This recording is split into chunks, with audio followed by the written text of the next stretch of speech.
Hello and welcome to Porch Time with Bill Benson. I am Bill Benson, and it is winter, or wintry. The turtleneck, except for my guest this episode, is flip-flopping, and his name is Jim Paradis. He's from Clinton, Brantford area, and I'm excited to have him on my porch. So welcome, Jim. Thanks, Bill. All right. Thanks. And as you know, we've talked. We get right into playing. Yeah. And then we'll talk about you a little bit later. Music's first. Absolutely. Here we go.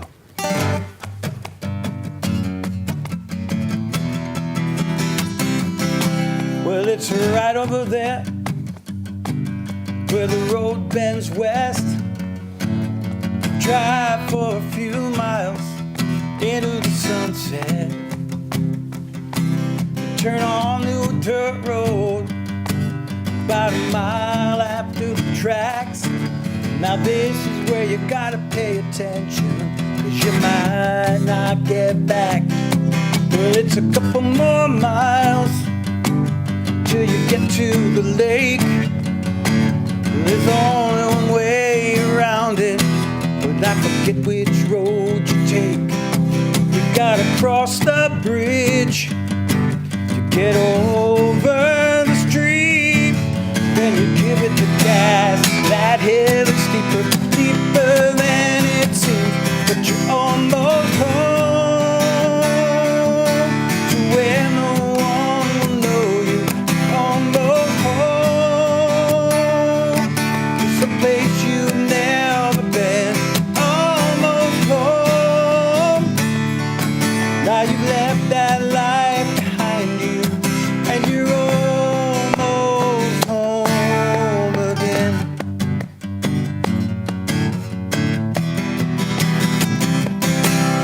Well, if it gets dark, you better stop and rest.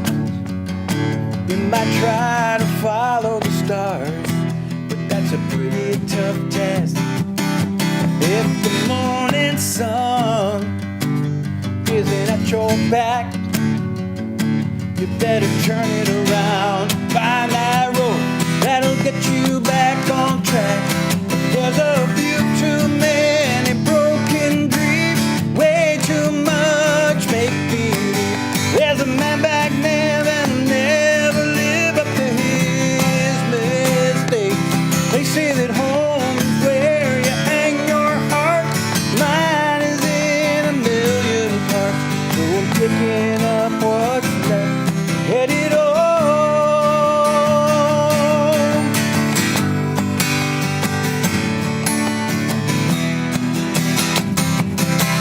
Well, it's right over there where the compass points south. I'll have to sail for a couple of days till I figure it out. But even if I'm just drifting, well, there's one thing that I know. The stars and the road, wind and the sea, gonna carry me home. Almost home, where no one will know me. Almost home, there's some place I've never been. Almost home, now I've left that life behind me, and I'm almost home again. Yeah, I'm almost home again.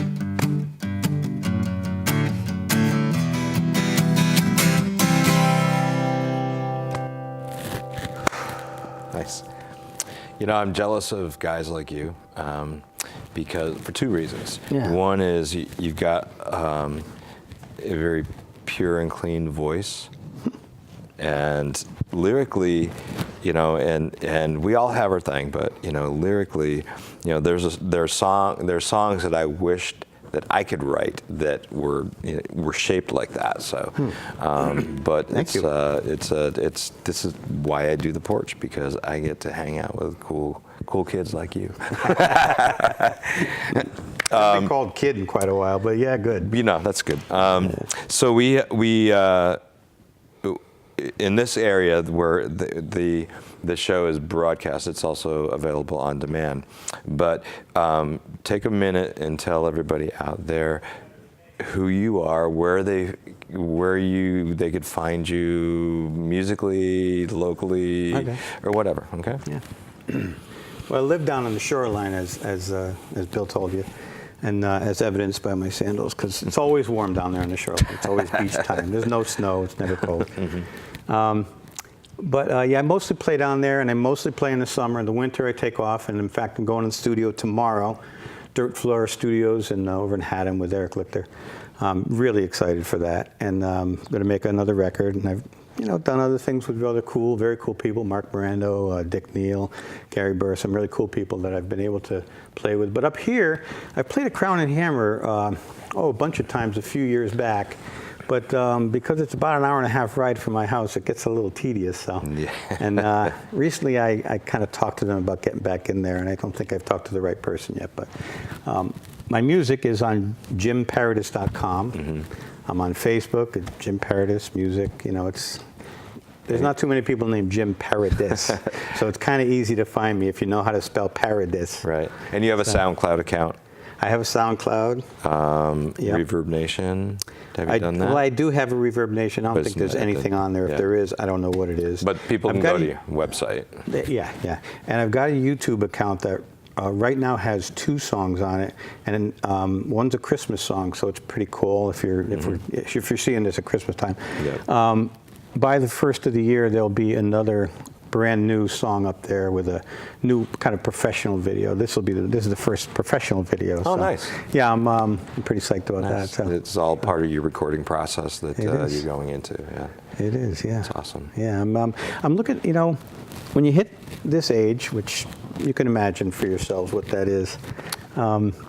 You start thinking about maybe someday I'm going to stop working. I'm going to have all this time on my hands. So what am I going to do with it? And what I would like to do with it is make more music and share it with all you fine folks. Well, music is music really, and there are a lot of different things that we do that are creative. But for a musician, obviously, music is you do it first because you love it, and second, if you can share it with whomever, and you make an impact, it makes you feel good. So you want to do more of it, and you just continue on until and you can find great satisfaction and peace sitting in your living room or on your boat, just with your guitar, and it can lift you up to and make you feel good. So I'm gonna make a little sidebar on that, sure, because I see musicians like you and other people who just you don't know what they look like without a guitar strapped around their shoulder. and it's not the case with me. While I think for me it's more that I can't not do it. Then I have to do it. Yeah. Because I could put my guitar down. If there's nothing going on musically, I can let it sit there for a week or 10 days. Then I'll come back and panic and I'll say, I got to get in shape and ready for this thing. Right. But if I put it down for too long, I'm something not right, and I got to go back to it. And I agree. I am fortunate that I can play. I do play out a lot. Yeah. But I also just love sitting in my living room, and I do put my guitar away. If I don't have a gig going on, I do put it away, and I may not pick it up for a week. And I may look at it and it stand for that week, but you have to find the muse or the inspiration to actually pick it up. And sometimes it's a up day, sometimes it's a down day, or something specifically inspired you. So, but we all have our thing that grabs onto us. So. Yeah, that's true. So play another song. Okay. I'm going to stick with the theme of Almost Home. That's a post-divorce song. Trying to figure out where I am, who I am, and what the heck I'm doing now. There you go. And this is what I was doing, and I didn't love it. But a single guy out playing music, the rumors fly.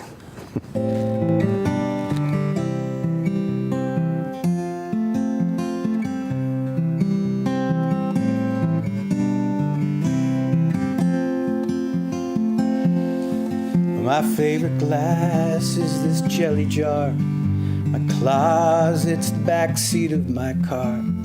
The kitchen table, that's the neighborhood bar. In this sleepy town's favorite watering hole, it's got plenty of hearts, a little short on soul. And all those pretty young girls to make a man feel old.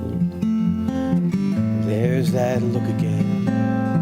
I wonder what I did. I know the rumors will fly about God knows who and I.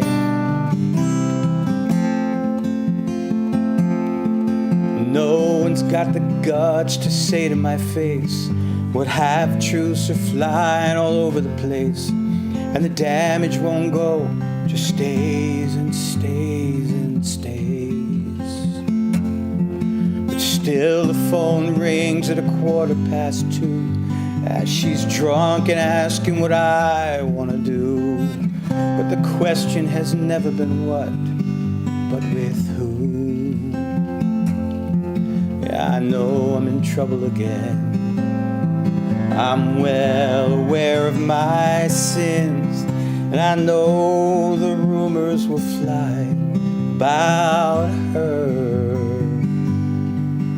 and I. But I've always been a simple man, not really all that smart.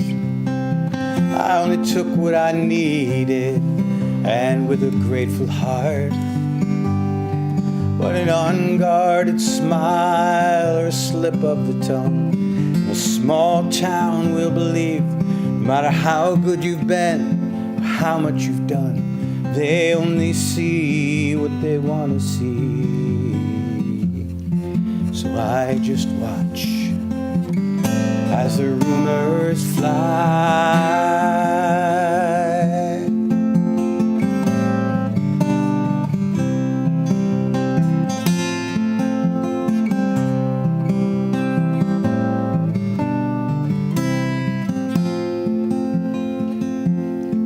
Don't have much cash to my name, though some say I should. But I pay as I go, but that's misunderstood. I guess being simple and happy and poor, that's not so good.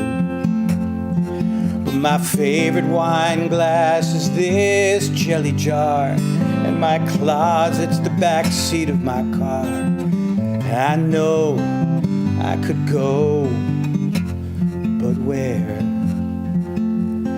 I sure like it here.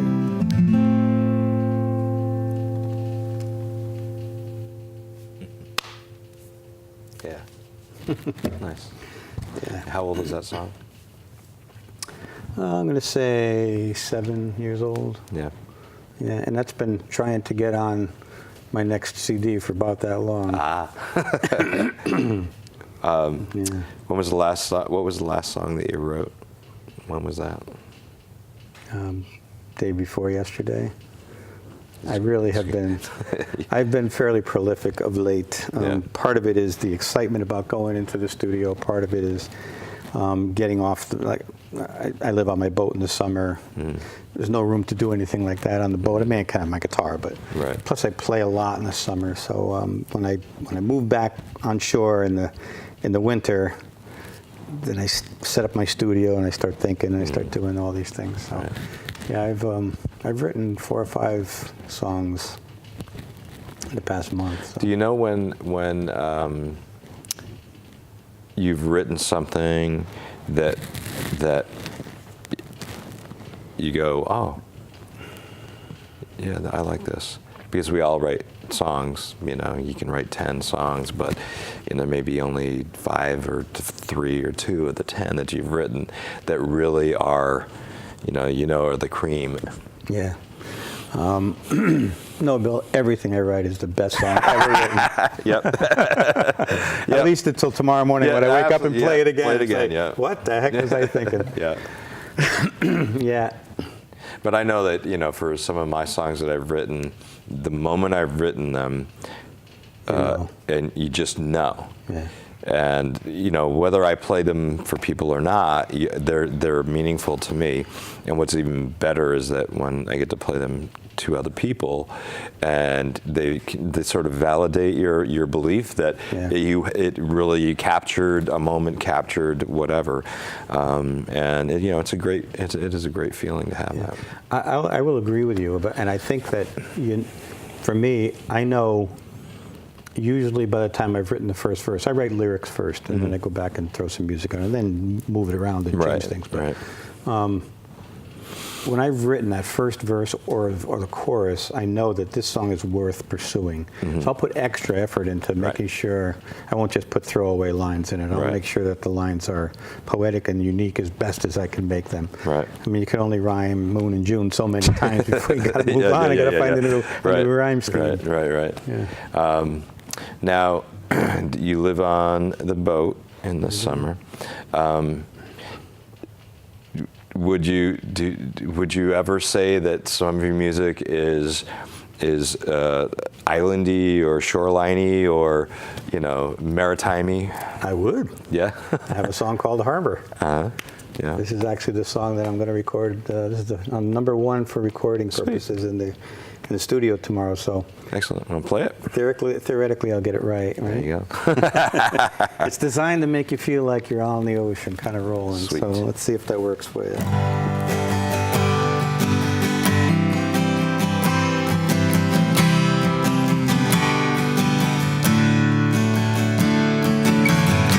So your plans are history.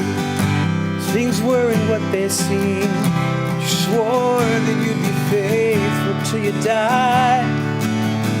Does that promise really matter? Everything has changed. But maybe what matters is that you really tried.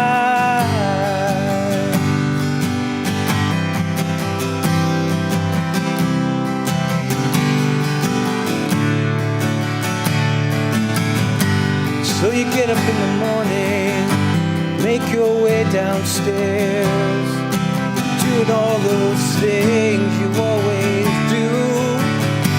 I'm here in paradise, with everything I wanted, everything that is but you. And so I sail and search for fairer seas, an anchor in the night beneath the moon. I'll keep sailing though the storms may threaten me, to the harbor where I can be with you.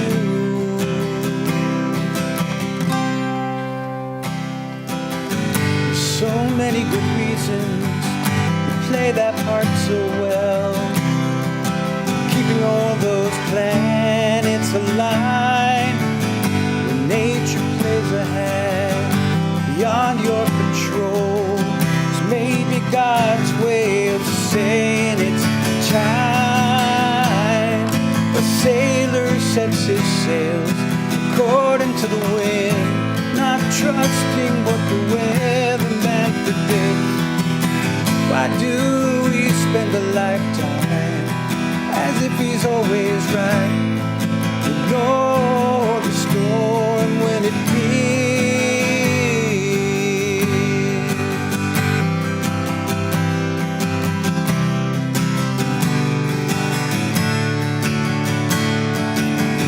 So I'll sail and search for fairer seas, anchor in the night beneath the moon. I keep sailing though the storms may threaten me, to the harbor where I can be with you.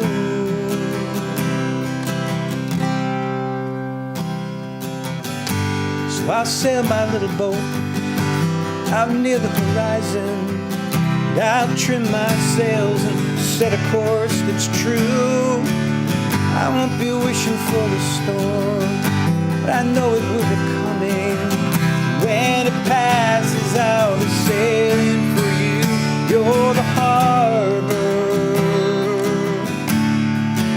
You're the harbor. You are the harbor.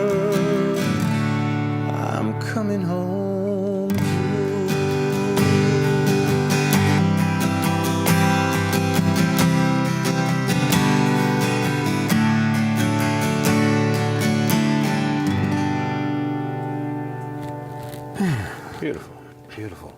You know, every person I have on this show, I'm listening to your lyric, I'm listening to your songs, but I tell everybody, I warn you, that I steal a little bit. I'm stealing a little bit of that your guitar work, and because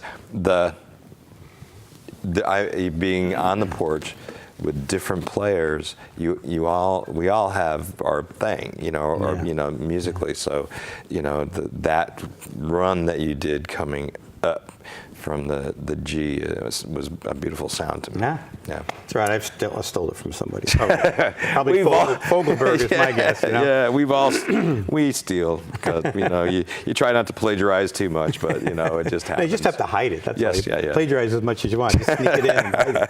Yep. So we often get the porch just going by so fast, and it's a great thing for me to have people like you on. And Jim, I want to thank you. Appreciate being here. Yeah, thank you. Thank you. Thank you. And quickly, so do you have a rough idea when your CD or album might be out? Well, we're just going in tomorrow, as I said, and it's a function of time and money. But I really hope it's out before I get back on the boat for the spring, for the late spring, early summer. So Jim Paradis, check him out on Facebook. Follow what's happening there. Friend him. Do whatever we need to do, and keep an eye out for his new release. And Jim, play us out on the porch with something that feels good to you.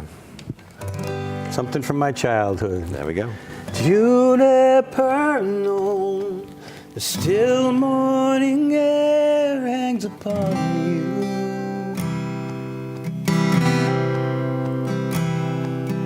Tick of the clock, the old buoy bells sound around you.